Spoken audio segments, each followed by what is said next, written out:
Hi అండి. మీకు మధ్యాహ్నం పూట నిద్రపోయే అలవాటు ఉందా? ఒకవేళ ఉంటే అది ఎవరెవరికి మంచిదో, ఎవరెవరికి మంచిది కాదో ఈరోజు మనం తెలుసుకుందాం. This is doctor Bhaskar. First of all ఈ మధ్యాహ్నం పూట నిద్రని లేదా పగటిపూట నిద్రపోవడాన్ని ఆయుర్వేదంలో దివాస్వప్నం అని పిలుస్తారు. ఫస్ట్ ఈ నిద్ర అనేది ఎవరెవరికి మంచిదో లేదా ఎవరెవరు పడుకోవచ్చో మనం తెలుసుకుందాం.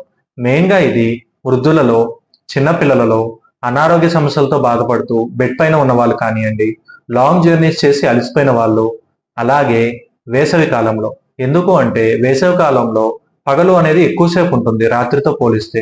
దానివల్ల శరీరంలో ఉండే వాతదోష ప్రకోపం చెందుతుంది. అందుకని మిగతా సీజన్స్‌తో పోలిస్తే ఈ సమ్మర్ సీజన్ అనేది ఒక మినహాయింపు.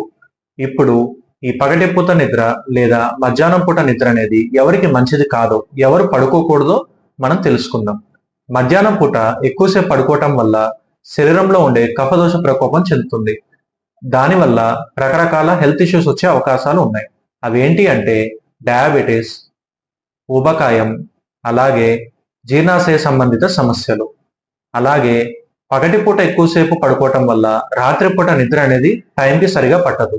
దానివల్ల శరీరంలో జరిగే ఈ సర్కాడియం రిథమ్ అనే ప్రాసెస్ డిస్టర్బ్ అయ్యి different type of health issues వచ్చే అవకాశాలు ఉన్నాయి. అందువల్ల హెల్తీ ఇండివిజువల్స్‌లో మధ్యాహ్నం పూట పడుకోవటం అనేది అస్సలు మంచిది కాదు.